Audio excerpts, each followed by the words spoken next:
esta es la penúltima clase entonces. Ya la próxima semana concluimos. Ya, llamar, el día jueves. Pasó muy rápido el año, ¿eh? Hermano, ¿cuándo terminan las clases? La próxima semana. ¿Y la de teología práctica? También la próxima semana concluimos todo. Porque esta es la Ah, o clase sea que... 15 y 6. 17 y 18, claro, la Ah, próxima semana para esto. Y el primero también para teología práctica. Y teología ah, práctica, me fijé que está desfasada una fecha, ¿no es cierto? Porque dice 7, Sí me equivoqué, sí, eso mismo iba a preguntar. sí me equivoqué ahí porque lo tomé como el miércoles Ya. y, y no como el jueves. El jueves tenemos clase nosotros, no sé por qué vi mal nada el calendario. Pero ahí concluimos todo, todas las materias.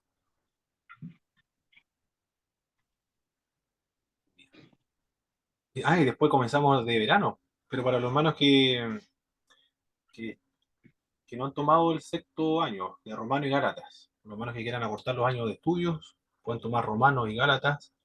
Vamos a trabajar, comenzamos el 20 de diciembre, finalizamos el 18 de enero. 2 veces a la semana vamos a tener clases. Se trabaja las 18 clases en total y se reduce a un mes y medio nada más. Entrega 5 unidades de crédito esa materia de Romano y Gálatas. Los hermanos que están interesados en tomarla, como Marco lo va a tomar, mi hermana Ruth también se desea tomarlo, también puede tomar esa materia de Romano y Gálatas. Tiene la finalidad de acortar los años de estudio. Todos los que toman materias de 5 unidades de crédito para el verano reducen la cantidad de años, de 6 a 5 años nada más. Y esta materia de Romano y Gálatas entrega 5 unidades de crédito y las unidades de crédito son 14.500. Son dos mensualidades de 36.250 para esa materia.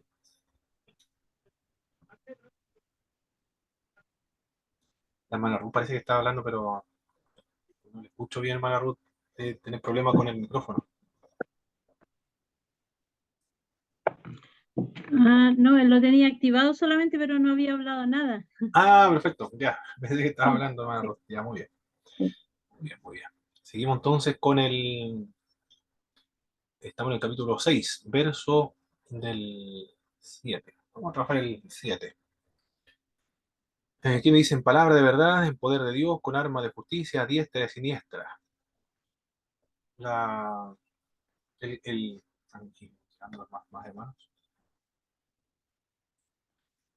El equipo que Dios da para la obra de la predicación del Evangelio es la declaración de la verdad, el poder de Dios, lo otro, las armas de integridad para la mano derecha, ofensiva, y para la izquierda, que es la defensiva.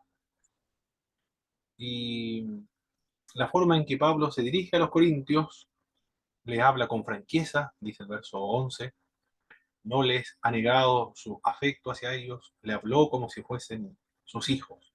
Y de hecho, porque son sus hijos espirituales, esa es la razón por que él formó a esta congregación. En la apelación del apóstol Pablo a corresponder al afecto que le tiene. Lo que Pablo les manda a los corintios en el verso 14 al verso 16.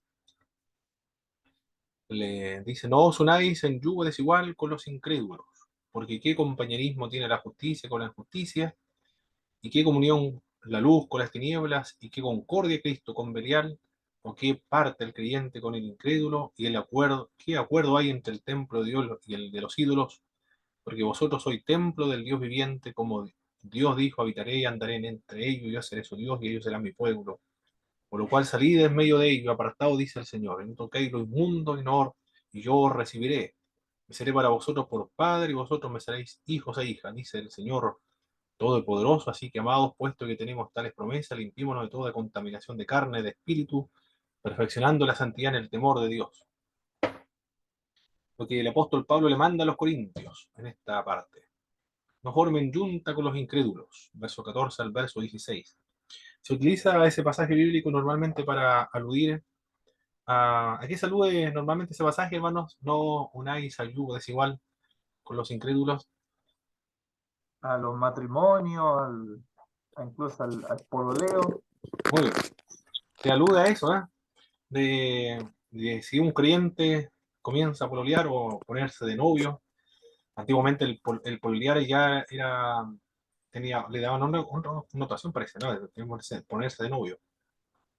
Pero actualmente parece que ya no hay el paso previo nada más para el noviazgo. Se entiende así ahora. Pero se aludía a eso. Me parece mucho, y es como lo interpretan también los exégetas bíblicos, de acuerdo al contexto, no está apuntando a con quién casarse, ¿eh? El contexto. Eso no quiere decir que en el matrimonio o cuando se van a casar tienen la posibilidad de que un incrédulo se case con un creyente con un incrédulo, porque hay otros pasajes bíblicos que son más claros, más específicos, más concretos para indicar que el creyente debe casarse con alguien que sea creyente. Hay otros textos que son mucho más concretos, más claros. El contexto de acá, este pasaje, es de unirse con los incrédulos en los templos idolátricos. Ahí está ese era el contexto de los cultos idolátricos. Yugo desigual, según el contexto, se refiere a la separación de la religión cristiana de las religiones paganas. Ahí sí que se aplica con mayor certeza o con mayor, más específico, más concreto, con la religión pagana. Los corintios no podían comer carne con los incrédulos en los templos donde se adoraban a los ídolos. Eso es lo que le está impidiendo el apóstol Pablo a los creyentes. Es un pasaje dramático para los corintios, pues significaba la separación más radical de aquel entonces. Separarse de su profesión. Un constructor debía renunciar a construir templos a dioses paganos. Es increíble esto, ¿eh? Un constructor, alguien que trabaje en la construcción y le mandaban a hacer un templo pagano. ¿Qué es lo que va a hacer el constructor? Va a renunciar a construir a un dios pagano, a un templo pagano. El sastre, que se dedicaba a la confección de trajes para sacerdotes paganos, tenía que abandonar aquella tarea. Uy, terrible, ¿eh? Es decir, perdieron muchos clientes los cristianos cuando se hacían cristianos, ¿eh? El escultor, también, ¿qué ocurría con el escultor? Que solo se dedicaba a fabricar ídolos, debía abandonar aquella función.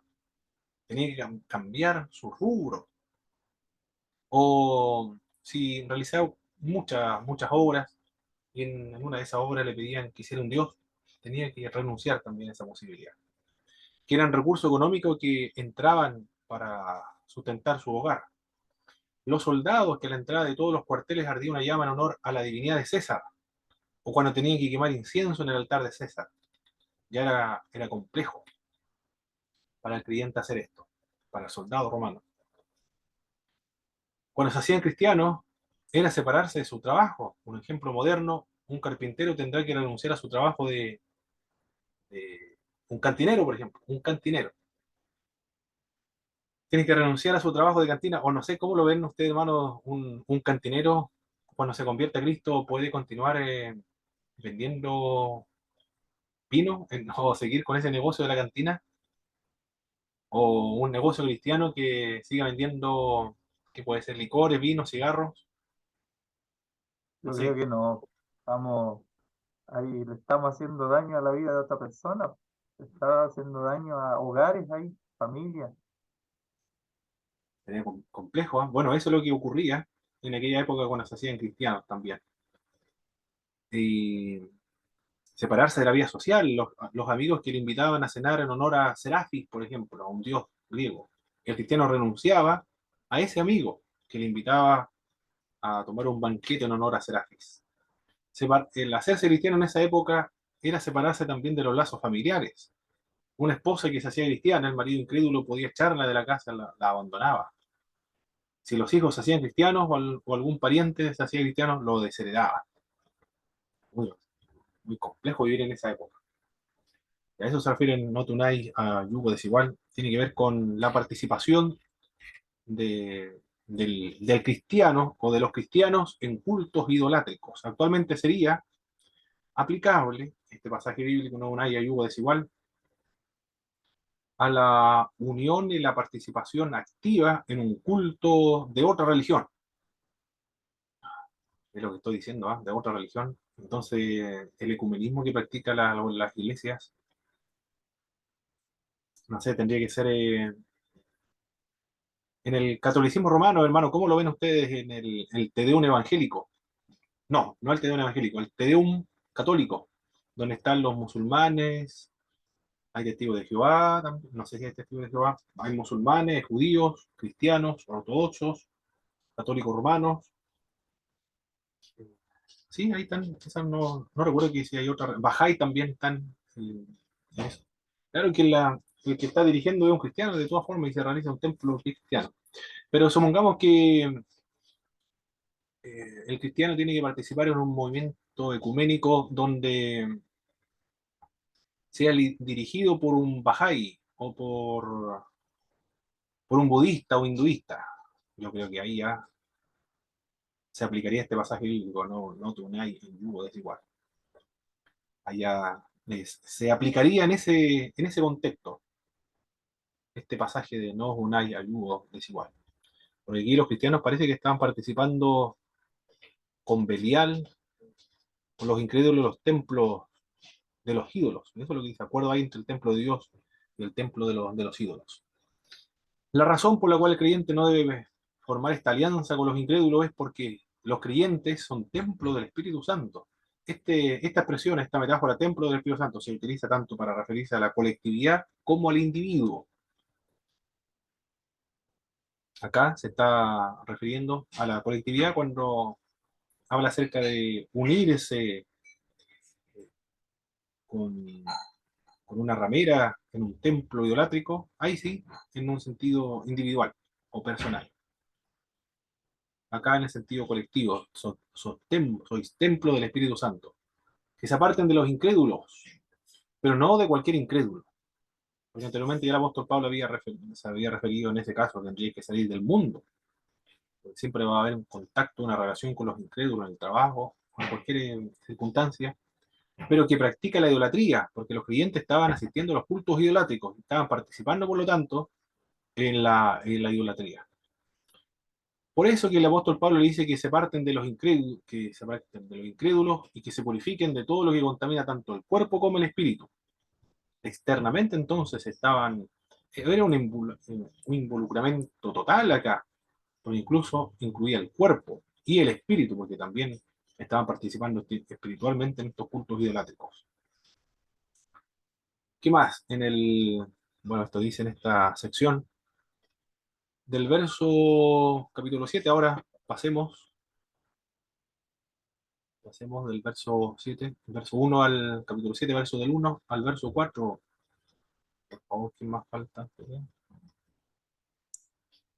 Hermano David, por favor, el capítulo 7, verso del 1 al verso 4.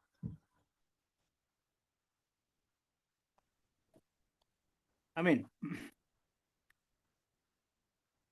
Así que, amados, puesto que tenemos tales promesas, limpiémonos de toda contaminación de carne y de espíritu, perfeccionando la santidad en el temor de Dios.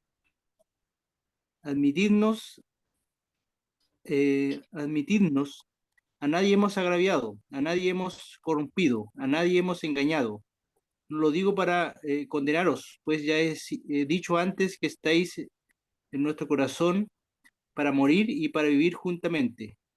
Mucha franqueza tengo con vosotros, mucho me glorío con respecto de vosotros. Lleno estoy de consolación, sobreabundo de gozo en todas nuestras tribulaciones. Amén. Muchas veces, hermano David. Lo que Pablo asegura a los corintios, después de lo que manda a los corintios, ahora les asegura. A ninguno de los corintios el apóstol Pablo le ha agraviado.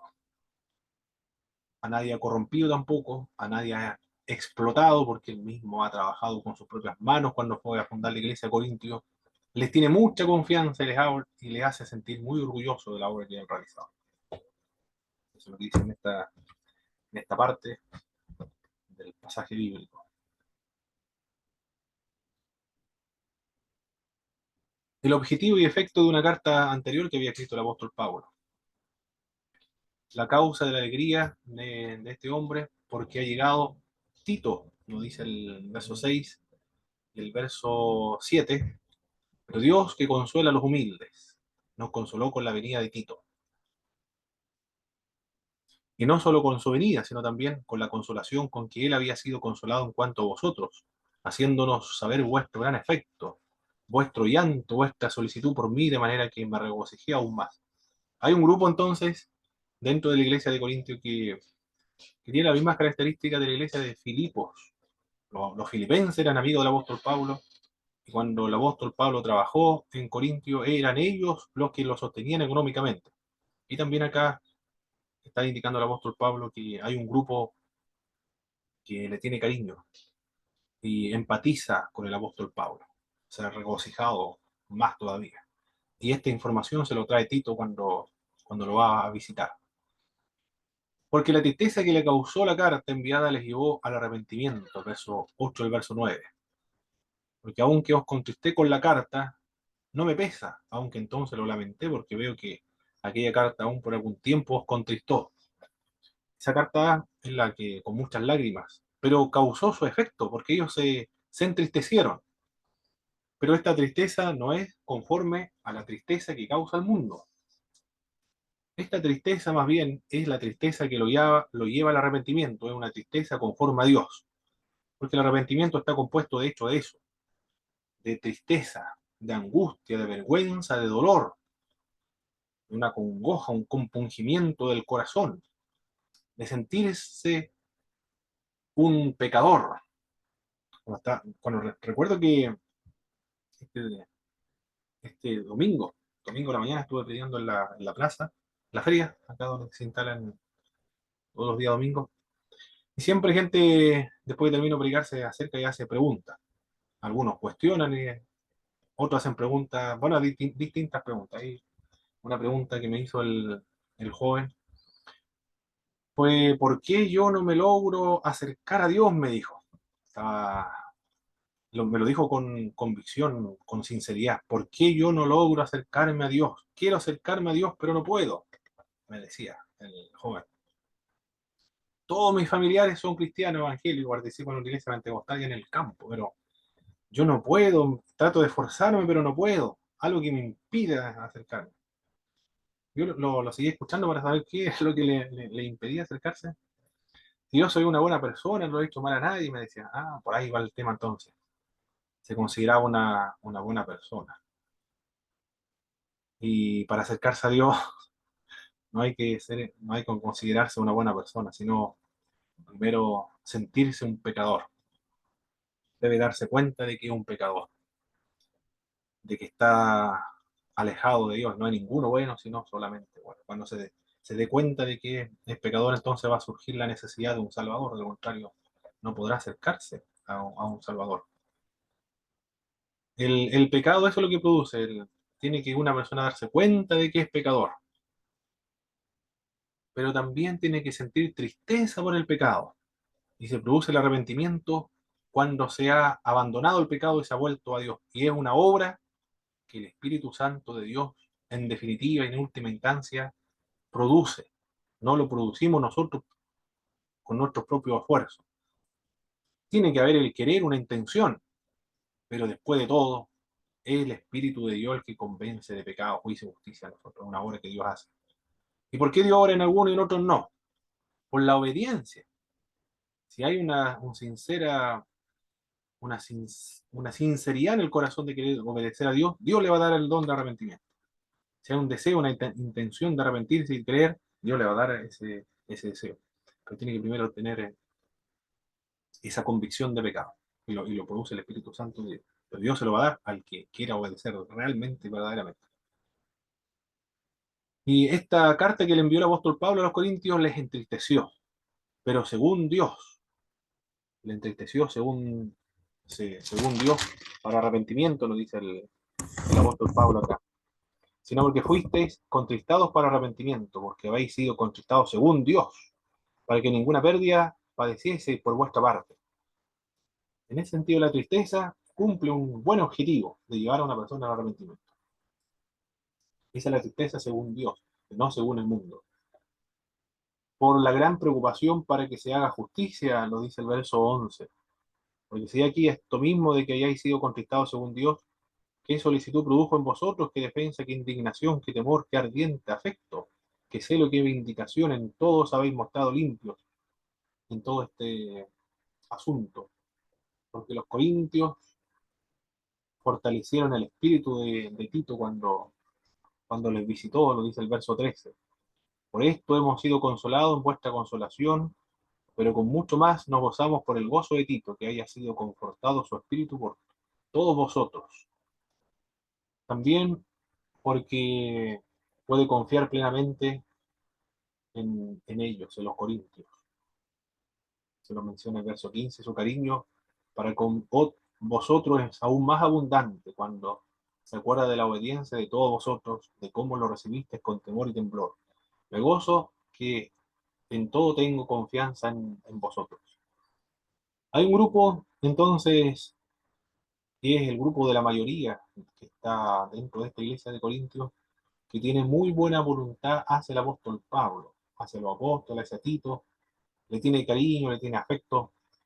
Y hay un grupo que es minoritario, parece un grupo reducido de miembros de la comunidad de Corintios que sí están cuestionando al apóstol Pablo, sí están obstaculizando el trabajo que el apóstol Pablo está desarrollando en esta congregación. Después de esta sección, el apóstol Pablo comienza a aplicar lo que le dijeron los apóstoles cuando lo fue a ver, cuando fue a Jerusalén a visitar a los apóstoles. Esto lo dice en el libro de Gálatas. No fue inmediatamente a los apóstoles a Jerusalén a conversar con ellos, sino que comencé a predicar inmediatamente, lo dice el libro de los Hechos, cuando se convirtió en Damasco. Después me fui a Arabia, 3 años tuve allá. Pero los apóstoles no me acerqué a ellos. Después me acerqué, dice el apóstol Pablo, para no haber corrido en vano. Pero ellos nada nuevo me dijeron, sino me confirmaron que lo mismo que ellos predican es lo mismo que yo estoy predicando. Lo que yo predico me lo reveló Jesucristo y lo mismo que ellos están predicando ya en Jerusalén.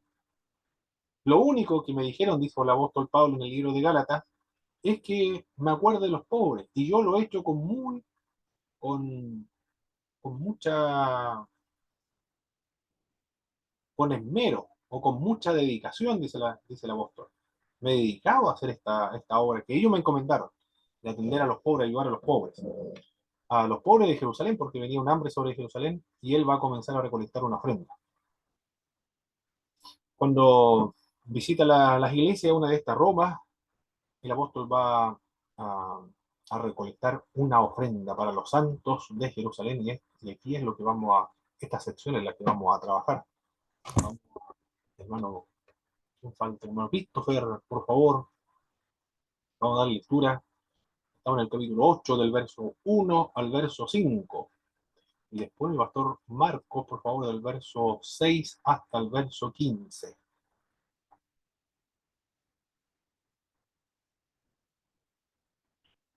Hermano Christopher. Amén, Perfecto. profe. Ahí se fue. Capítulo 8, entonces, verso 1 Al 5, por favor, hermano. al 5. Amén.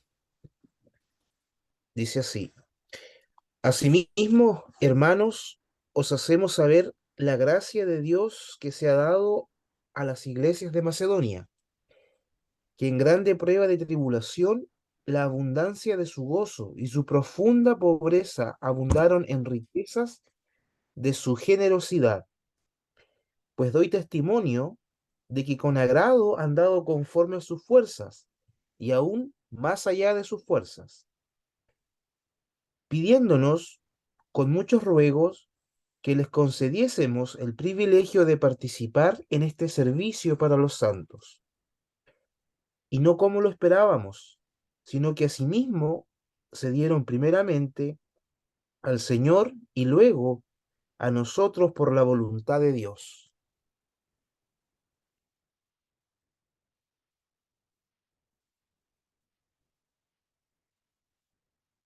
¿Leemos el tiro, mi hermano Amén. Pablito? Por favor, mi otro Marcos. Ya. De manera que exhortamos a Tito para que tal como comenzó antes, asimismo acabe también entre vosotros esta obra de gracia. Por tanto, como en todo abundáis, en fe, en palabra, en ciencia, en toda solicitud, y en vuestro amor para con nosotros, abundad también en esta gracia. No hablo como quien manda, sino para poner a prueba, por medio de la diligencia de otros, también la sinceridad del amor vuestro, porque ya conocéis la gracia de nuestro Señor Jesucristo, que por amor a vosotros se hizo pobre, siendo rico, para que vosotros por su pobreza fueseis enriquecidos.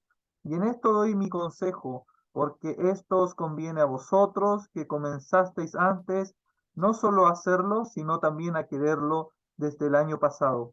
Ahora, pues, llevad también a cabo el hacerlo, para que, como estuvisteis prontos a querer, así también lo estéis en cumplir conforme a lo que tengáis. Porque si primero hay la voluntad dispuesta, será acepta según lo que uno tiene, no según lo que no tiene. Porque no digo esto para que haya para otros holgura y para vosotros estrechez, sino para que en este tiempo, con igualdad, la abundancia vuestra supla la escasez de ellos, para que también la abundancia de ellos supla la necesidad vuestra, para que haya igualdad. Como está escrito, el que recogió mucho no tuvo más, y el que poco no tuvo menos. Muy bien, muchas gracias por esta lectura. El apóstol Pablo está recolectando una ofrenda para los santos de Jerusalén que se han empobrecido. ¿Por qué se han empobrecido? Algunos indican, y lo más probable es que esa sea la razón, porque se hicieron cristianos y la persecución comenzó contra los cristianos. Desheredaron a los creyentes, le confiscaron sus bienes. Esa fue la persecución fue la que empobreció a los creyentes, no por la mala administración que ellos hayan llevado a cabo, como se alude en algún momento, comenzaron a vender sus casas, sus propiedades y se lo entregaban a los apóstoles para que ellos lo distribuyeran entre los necesitados de Jerusalén. Esa fue una mala administración o mala forma de satisfacer las necesidades de los más vulnerables de la sociedad. Me parece mucho que fue la primera razón del empobrecimiento de la iglesia de Jerusalén. Pero fue la ocasión para fomentar la unidad espiritual dentro de las iglesias y concebir a toda la iglesia como un cuerpo. Y esta fue pedir la ayuda económica a todas las congregaciones. Y acá se va a pedir ayuda a los corintios para, como ejemplo, va a utilizar el apóstol Pablo a una iglesia, las iglesias de Macedonia, para estimular a dar. En una oportunidad, mi profesor de ISUM, Instituto de Superación Ministerial de las Asambleas de Dios en América Latina, recuerdo en Paraguay, en uno de los seminarios, no nos dio lamentablemente ni las presentaciones PowerPoint, ni mucho menos la tesis que él realizó para graduarse en Magíster en Administración de Empresa, creo que fue. Pero su tesis consistió en cómo mejorar la recaudación de los recursos económicos de las iglesias. Ese fue su proyecto, cómo mejorar la recaudación o los recursos de las iglesias. Para las misiones, establecer instituto bíblico, comprar de terreno, comprar, sostener misioneros, esa es la finalidad.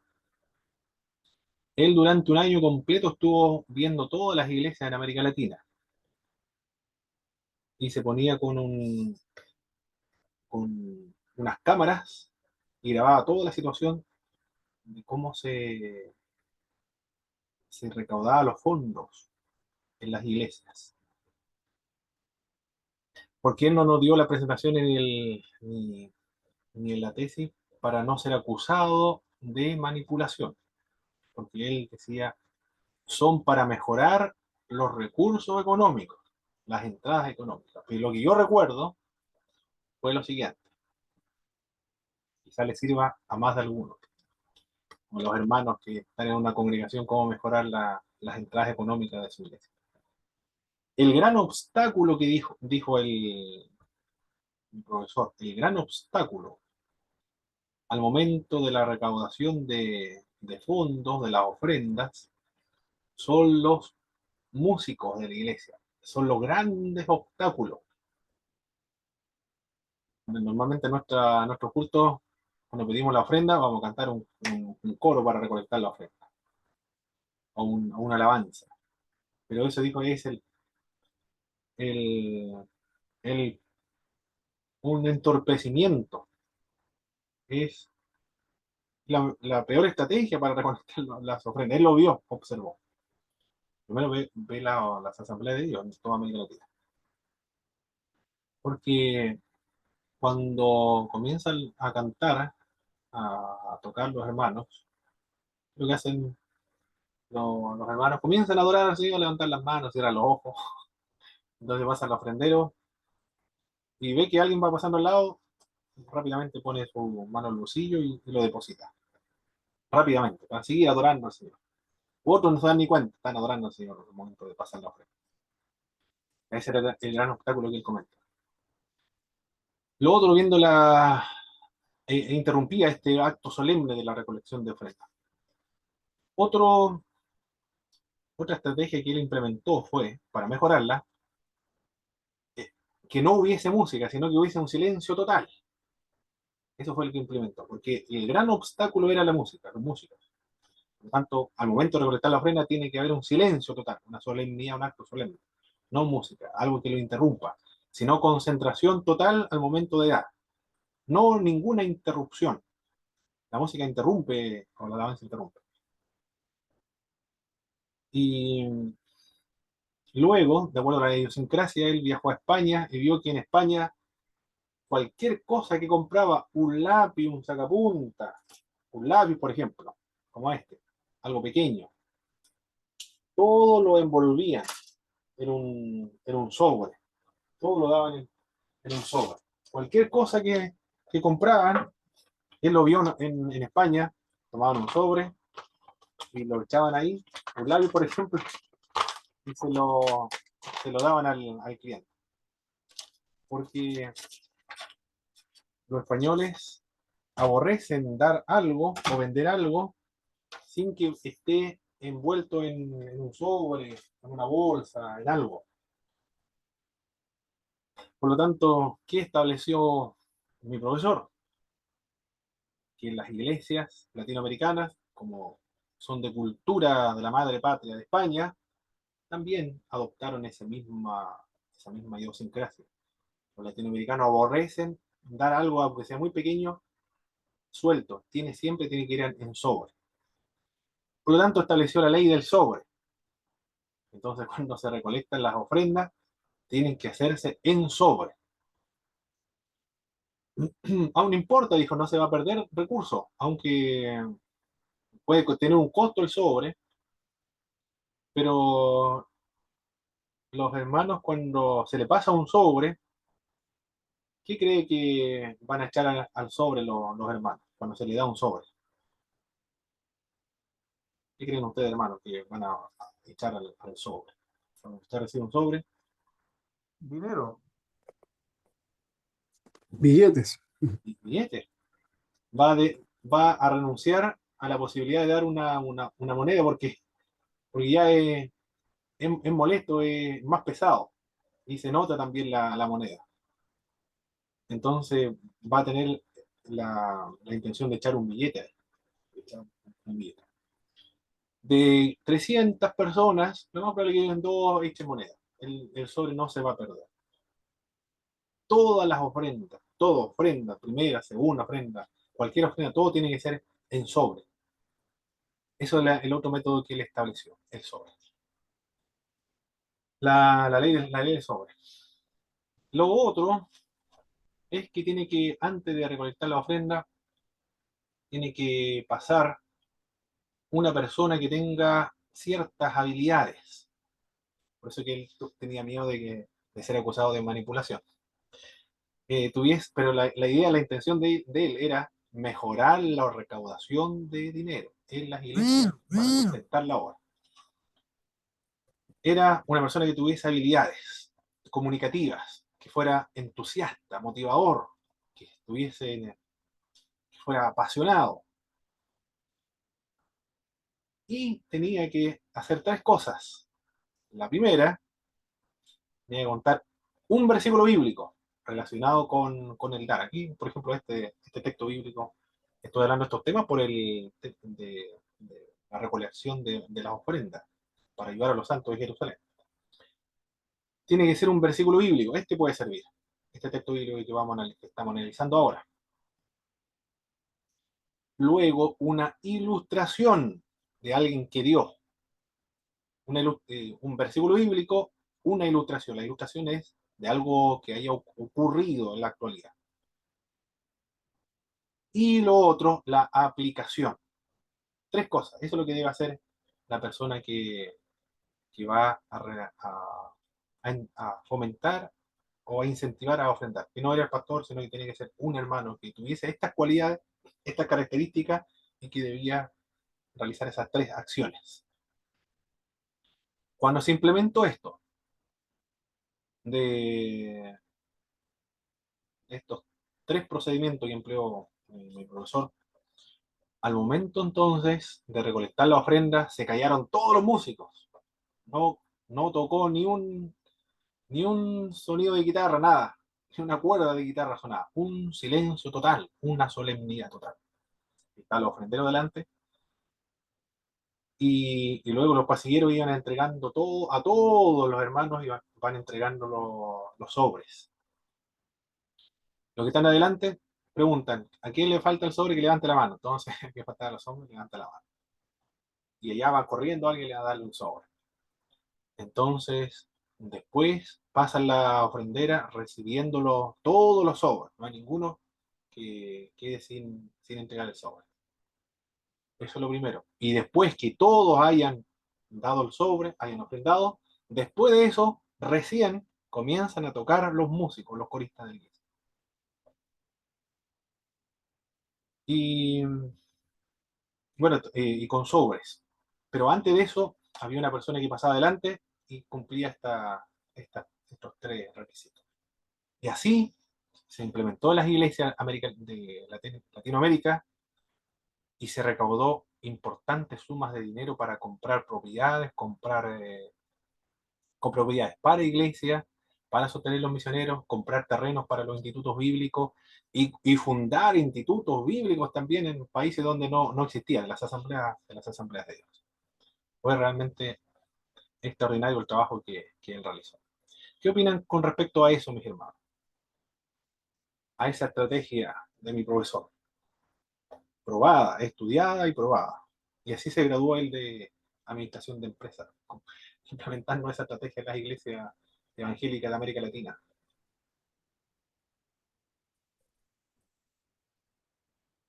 Bueno, yo pienso que el ofrendar, como dice usted, es un acto solemne de adoración hacia nuestro Dios. Es lo mismo cuando uno entra en oración, es un acto solemne, una comunicación para con Dios. Y yo creo que lo que dice usted también es que muchos son muy espirituales a la hora de la alabanza, del coro, que se olvidan de ofrendar. Ahí se acuerdan de glorificar, cerrar los ojos, levantar las manos y no ofrendar, que también es un acto de adoración. Muy bien, muy bien. Yo creo que lo, lo de la música, yo creo que también pasa por una cosa de enseñar, porque en el caso, por ejemplo, de nuestra iglesia metodistas pentecostales, o en el caso acá, nosotros implementamos muchas veces el sobre para recibir ciertas ofrendas. Y la recibimos con música y la hermandad todo está acostumbrado a ofrendar, incluso si pasa el ofrendero o se pasa adelante, porque, bueno, en otra iglesia no sé si pasan las 2 ofrendas con ofrendero, pero acá se pasa adelante también, Correcto. en una de las ofrendas. Entonces yo creo que el primer punto es, creo, optativo, pero sí nosotros practicamos el segundo punto, el sobre, y también hemos practicado el tercero de una palabra y tal vez una ilustración, incluso aplicándolo, uno mismo siendo el primero que se pone ahí, pues, Correcto. dando ejemplo de que así debe ser y la hermandad lo va aprendiendo.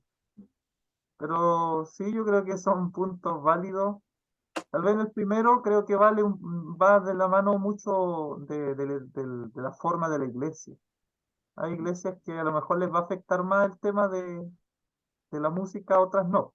Otras van a ofrendar y a lo mejor la música, por ejemplo, yo en mi caso, yo siento, en ese tema de la solemnidad me sucede algo que siento solemnidad al cantar mientras ofrendo. Me gusta hacerlo. Entonces creo que pasa por un tema de, algunos a lo mejor es más solemne en silencio, para otros puede ser que adorando. Bueno, en la Asamblea de Dios es diferente a la pentecostal y chilena. Es diferente. No sé si cantarán corito o no al momento de recibir la ofrenda en la Asamblea de Dios. Tendría que ver, lo más probable que sean estas alabanzas de adoración, es lo más probable. Por eso es que el pastor dijo, o sea, sí, el pastor dijo que no cantara. Claro, son En culturas una, diferentes, ¿sí? en una oportunidad me tocó participar en un culto en una ciudad de aquí de región de Los Ríos y el coordinador, antes de ofrendar, usó muy bien la palabra del Señor, la adoración, y lo llevó de un punto tan elevado en su manera de expresar que la iglesia ofrendó de una manera eh, en abundancia. Pero fue muy bien el coordinador que para mí me sorprendió, nunca había escuchado un coordinador que había manejado muy bien la palabra para que la iglesia lo llevara al momento de la gracia de ofrendar, en un momento de una adoración, que la ofrendar también era parte del culto y de la adoración a Dios.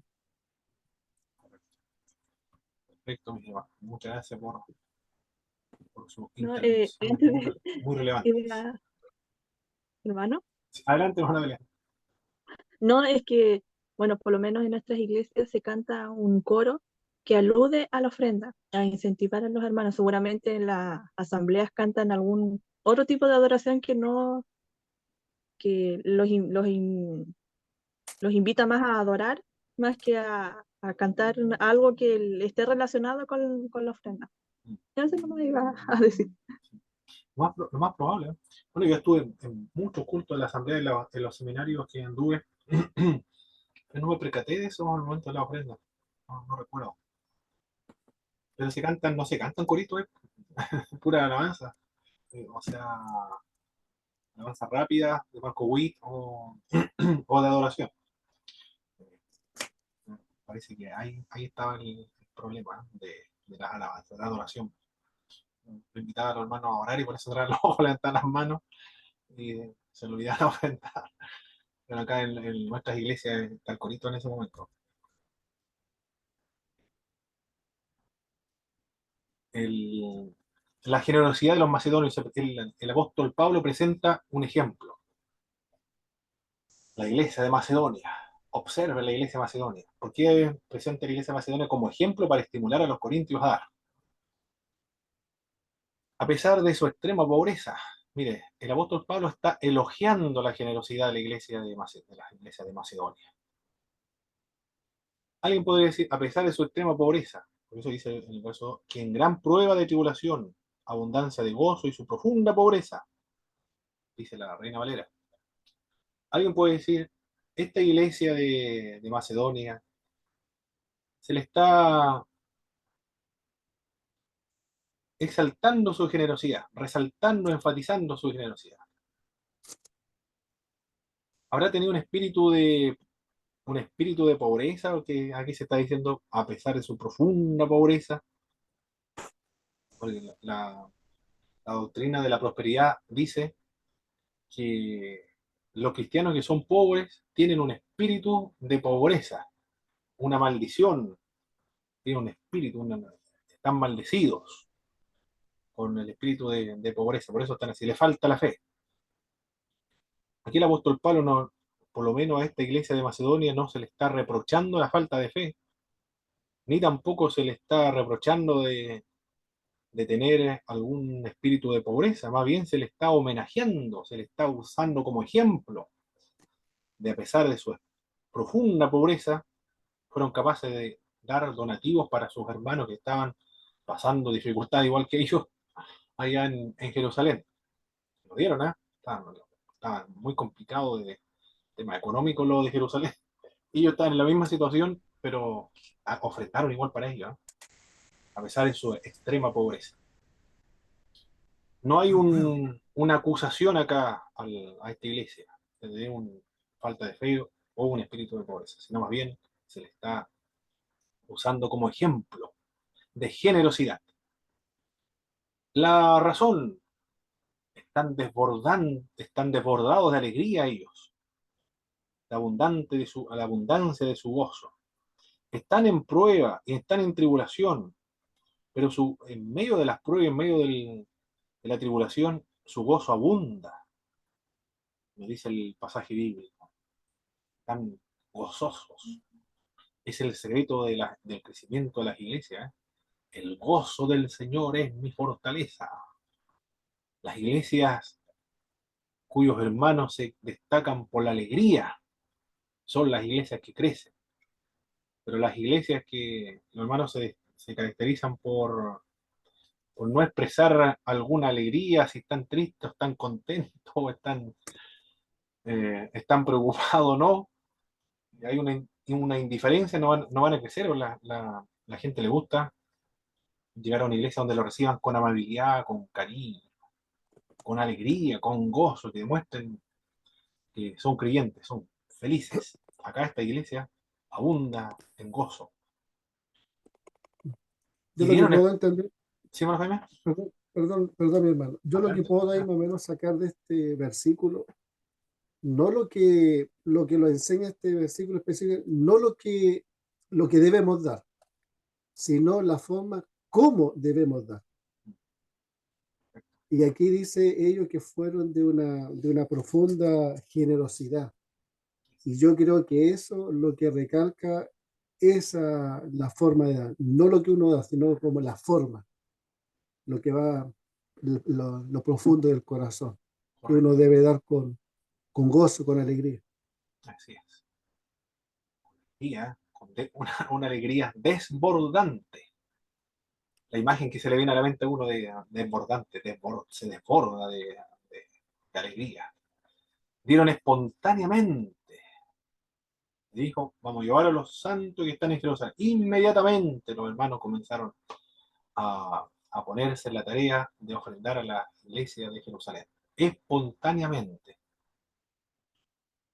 Porque están tan gozosos, porque el gozo produce eso. El, la espontaneidad. Un hermano de Valdivia me cuenta que estaba sin trabajo, fue a vender longaniza de Valdivia. Deben ser muy ricas las longanizas de Valdivia o cotizadas en el norte, allá en Valparaíso, no sé. No he probado realmente cuáles eran las longanizas, pero él llevó longaniza de Valdivia, las que son cotizadas allá en Valparaíso, en Santiago. Se fue a Valparaíso a vender longanizas para tener recursos en entrada económica porque no tenía trabajo. Fue a un culto, dijo, estaba con su longaniza, después de terminar el culto le iba a ofrecer a todos los hermanos, al pastor igual le pidió autorización y el pastor dijo, por supuesto que sí. Y todos los hermanos le iban a comprar. Y había un movimiento espiritual en esa iglesia, cuenta el hermano, que él no lo había visto antes y se puso a orar. Le dijo, Señor, si esto es tuyo, esto es movimiento tuyo, obra tuya, revélame, le decía. Se puso a la banca. Y se acerca el pastor.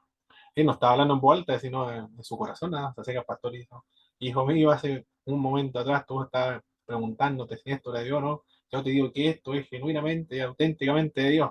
Y se puso a llorar el hermano. Y estaba tan contento que regaló toda la longaniza a todos los hermanos. Llegó a Bolivia sin ni un peso.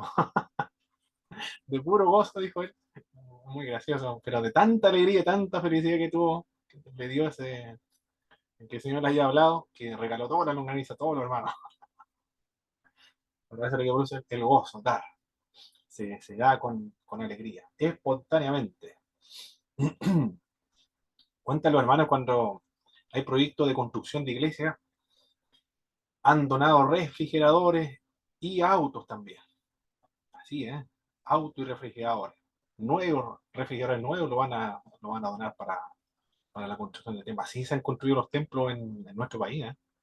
Con calzones rotos, con sopaipilla, con curanto, con empanadas y con refrigeradores, con anillos, con relojes, todo lo que sirva para poder construir templos. Yo los hermanos extraordinarios, un milagro eso, ¿eh? Son de héroes, contarlo. En los futuros, las futuras generaciones lo van a ver como héroes los actos que han hecho nuestros hermanos para construir templos. Sin ayuda del Estado, solamente con el esfuerzo de los hermanos.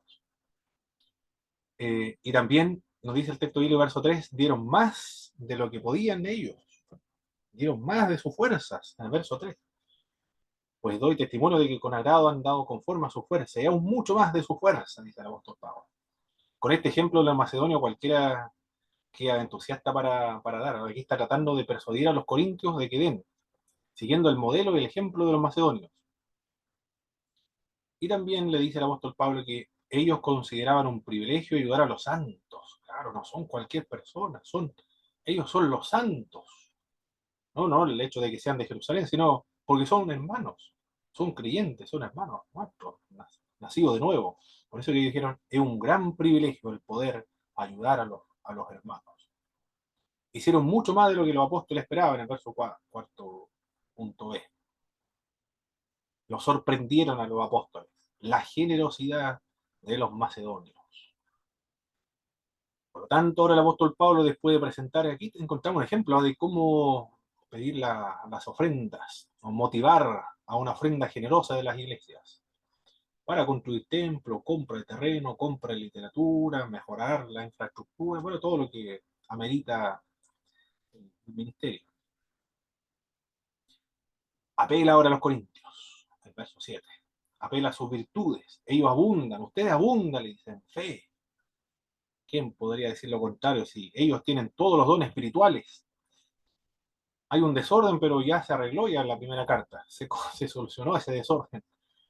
Ustedes abundan en fe, en palabra, en conocimiento, en dedicación y amor hacia otros. Por eso ustedes van a darle, dice el apóstol Pablo, porque ustedes se caracterizan por estas virtudes. Apela a su sinceridad y también su amor. En el verso 8. No hablo como quien manda, sino como quien pone a prueba. No ejerce su autoridad el apóstol Pablo, ¿eh? No manipula, no amenaza, no la amenaza con una maldición que le va a caer del cielo si no ofrendan. Aquí dice, por medio de la diligencia de otros, también la sinceridad del amor vuestro, está apelando a lo que él conoce. Ustedes realmente aman con sinceridad, le dice el apóstol Pablo a esta iglesia. Lo conocía porque él la fundó. Apela al ejemplo de Cristo. Qué maravilloso ejemplo este. Él, siendo rico, se hizo pobre, para que con su pobreza fuésemos enriquecidos nosotros. ¿A qué se refiere esta riqueza? Mi hermano hizo una pregunta en las tareas, todos lo respondieron bien. ¿A qué riqueza Cristo renunció? Y también nosotros, ¿en qué sentido fuimos enriquecidos por medio de la pobreza de Cristo? ¿Y a qué pobreza se refiere?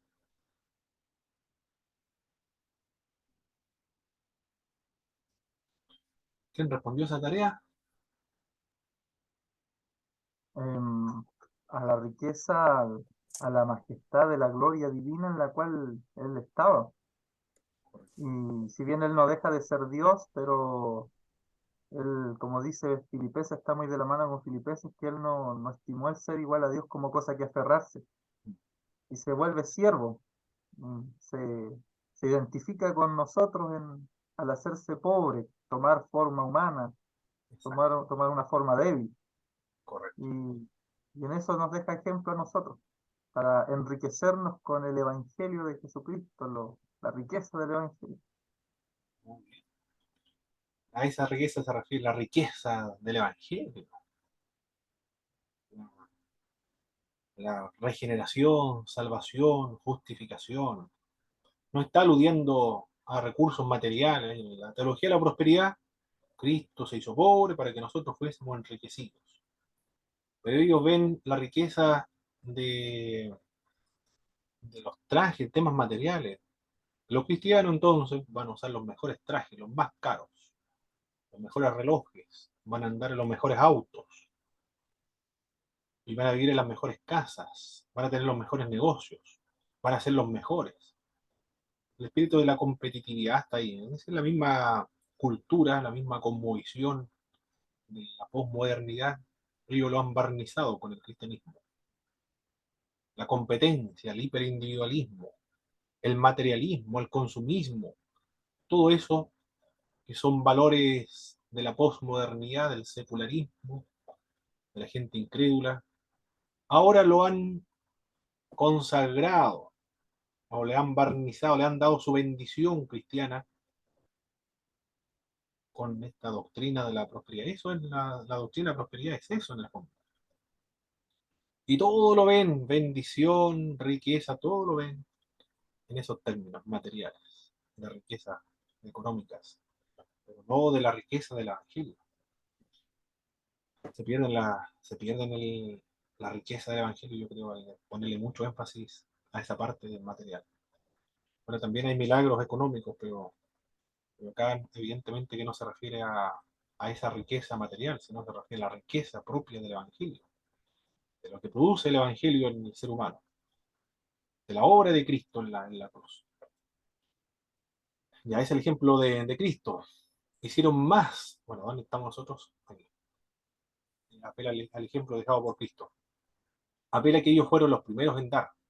En el verso 10. En esto doy mi consejo, porque esto os conviene a vosotros, que comenzasteis antes no solo a hacerlo, sino también a quererlo desde el año pasado. No es nuevo entonces lo que el apóstol Pablo le está pidiendo. Ellos ya habían escuchado anteriormente que los santos necesitaban Jerusalén. Ellos fueron los primeros en ayudar a los santos. Los principios para dar, acá estamos viendo según sus posibilidades, de buena voluntad, a pesar de su extrema pobreza, con alegría, espontáneamente, más de lo que se pueda. Y la finalidad, para lograr la igualdad, eso dice el verso 13 y el verso 14, porque no digo esto para que haya para otro holgura y para vosotros estrechez, sino para que en este tiempo, con igualdad la abundancia vuestra supla la escasez de ellos. Habla acerca de la igualdad. No tiene que ver con comunismo tampoco, sino no tiene nada que ver con las doctrinas del comunismo. Ya. Esos son lo que nos dice entonces el apóstol Pablo, los principios que podemos extraer acá para ofrendar. Para diezmar, para la acción de gracia, para las primicias, para la construcción de templos, para sostener los misioneros en el mundo, para la compra de literatura, es decir, para compra de Biblia, evangelismo, discipulado. Aquí están todos los principios para las ofrendas dentro de la congregación. Seguimos con el tema de las ofrendas. En este pasaje bíblico hay personas que tienen que hacerse cargo de esta ofrenda que el apóstol Pablo va a realizar. Hay un grupo de administradores entonces. Se da a conocer las características que deben reunir estas personas que van a hacerse cargo de los fondos, los delegados de los fondos. Ahí está, aparece en el título. El verso 16. Pero gracias a Dios que puso en el corazón de Tito la misma solicitud por vosotros. Tito va a estar a cargo. No va a ser el único, sino que van a ser varios. Una de las características de estas personas es, como Tito, el deseo de ayudar. La palabra de Dios para todos lo traduce así, deseo de ayudarlos. Aceptó la invitación con entusiasmo y por su propia voluntad, lo menciona el verso 17, pues la verdad recibió la exhortación, pero estando también muy solícito por su propia voluntad partió para ir a vosotros. Surge el deseo de ayudar. Acepta la invitación con entusiasmo. El entusiasmo, la pasión, es lo que es un muy buen combustible esto para cualquier servicio. El piloto tiene que soñar con ser piloto. ¿Qué más? El, el profesor debe soñar con ser profesor, el medio pastor, el predicador, así. O sea, cualquier oficio, profesión, debe soñar realizando, eh, para que se haga disfrutando la tarea que el Señor le ha asignado aquí en este mundo. goza de buen testimonio de las iglesias, verso 18. Y enviamos juntamente con él al hermano cuya alabanza en el Evangelio se oye por todas las iglesias. ¿Por qué creen ustedes, hermano, que este requisito de los que van a estar a cargo de los fondos económicos de estas ofrendas debe tener buen testimonio de las iglesias? ¿Por qué creen ustedes que es importante?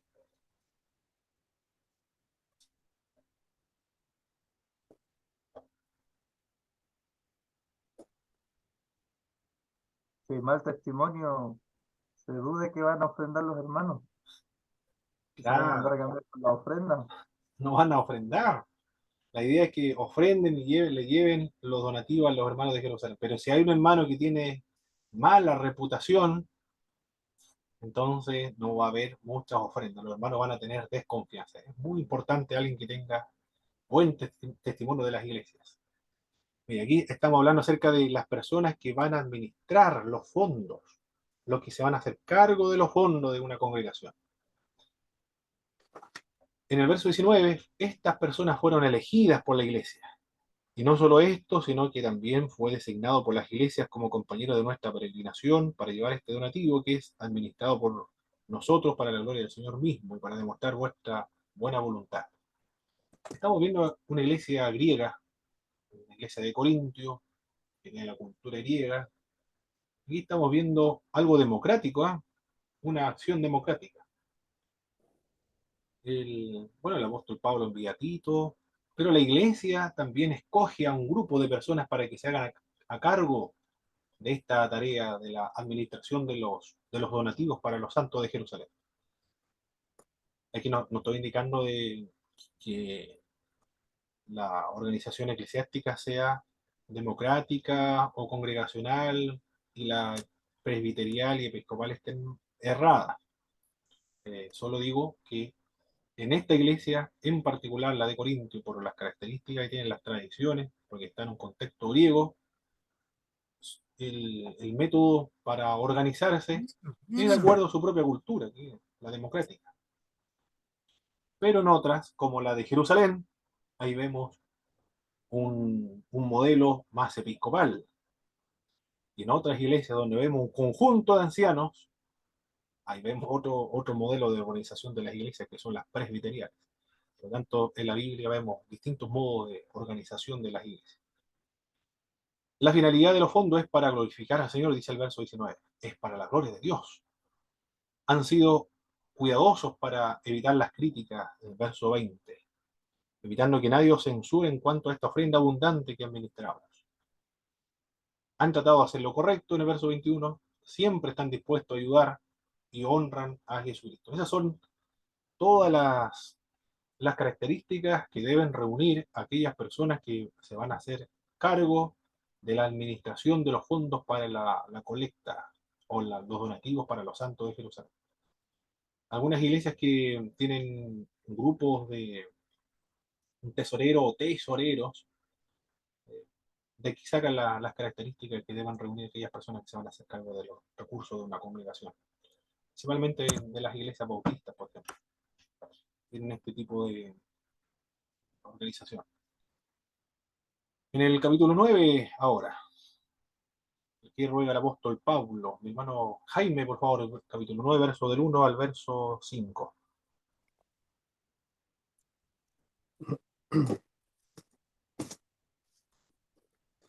Del 1 al 5. Cuanto a la ministración para los santos, es por demás que yo os escriba, pues conozca vuestra buena voluntad, de la cual yo me glorío entre lo de Macedonia, que Acaya está preparada desde el año pasado, y vuestro celo ha estimulado a la mayoría. Pero he enviado a los hermanos para que nuestro gloriarnos de vosotros no sea vano en esta parte, para que, como lo he dicho, estéis preparados. No sea que si vinieren conmigo algunos macedonios y os hallaren desprevenidos, nos avergoncemos nosotros, o no decir vosotros, de esta nuestra confianza. Por tanto, tuve por necesario exhortar a los hermanos que fuesen primero a nosotros y preparáis primero vuestra generosidad antes prometida, para que esté lista como de generosidad y no como de exigencia nuestra. Parece que el apóstol Pablo utiliza el ejemplo de los macedonios para estimular a los corintios a dar, y cuando se encuentra en las iglesias de Macedonia, ilustra a los corintios para motivar a los de Macedonia a dar. Eso es lo que logramos ver aquí, ¿eh? Por eso le dice, estén preparados, porque yo he hablado muy bien de ustedes a los de Macedonia.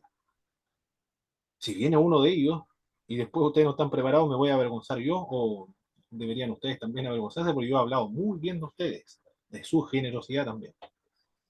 El apóstol Pablo ruega que cumplan sus promesas. Ya los corintios le habían prometido que iban a ayudar a los santos de Jerusalén.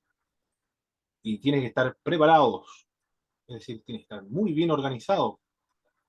No tiene que ser improvisado este donativo. Para ellos envió a algunos hermanos para que estén preparados, en el verso 3, para evitar una vergüenza por hablar tan bien de ellos los macedonios, y para que cuando llegue el apóstol Pablo realice una ofrenda voluntaria, y no por obligación, ofrenda generosa y no una tacañería, dice la Nueva Versión Internacional. Hay por lo menos 4 maneras de hacer un regalo. Una por obligación, otra por satisfacción, otro por motivo de prestigio. Ninguna de estas maneras de dar son irremisiblemente malas, dicen algunos comentaristas. Muy bien. Hemos finalizado esta clase, mis hermanos. Vamos a dar un breve repaso de lo que estuvimos viendo. Los sermones, ¿cuántos sermones quedan? El doctor Marco hoy había disertado el 15 de noviembre, ¿verdad? El doctor Marco, sí. Ahí están. Mire entonces para el 20. Para la próxima semana ya. Dice, que toma el sermón. Bien, vamos viendo por aquí.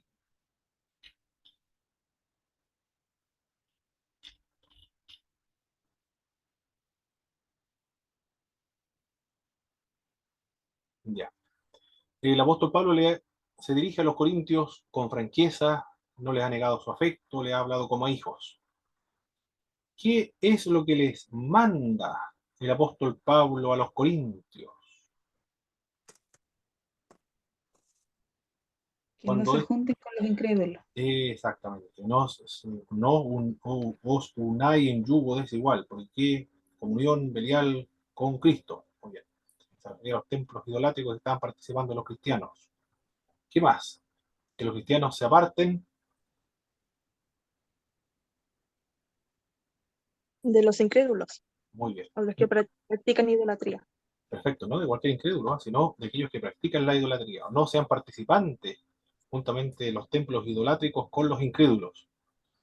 ¿Y qué más deben hacer los creyentes? Deben purificarse de lo que contamina tanto el cuerpo como el espíritu. Perfecto, eso es lo que deben hacer los creyentes. Los corintios, todos los creyentes también. ¿De qué manera se destacó la generosidad de los macedonios?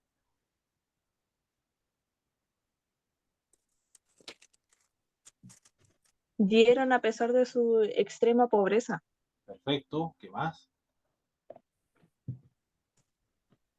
Ofrendaban igual con alegría y espontáneamente. Espontáneamente, con alegría. Dieron, ¿qué más? Más allá de sus fuerzas. Mucho más allá de lo que ellos podían. Excelente. Dieron porque consideraban que es Que era un privilegio ayudar a la iglesia, a los santos. excelente. Y también ellos hicieron mucho más Que lo que esperaban los apóstoles. excelente. Extraordinario. Debieron haber quedado muy contentos los apóstoles al ver la generosidad de los macedonios. ¿Cuáles son las características de los delegados de los fondos para los santos de Jerusalén, para ir en ayuda a los santos de Jerusalén? Ellos deben, o tenían deseos de ayudar. Perfecto, esa es una característica. ¿Qué más? Tenían que tener Eran entusiastas y de propia voluntad aceptaron la invitación, excelente. ¿Qué más? Gozar de buen Bien. testimonio. Muy importante, gozar de buen testimonio, para que los hermanos con confianza den.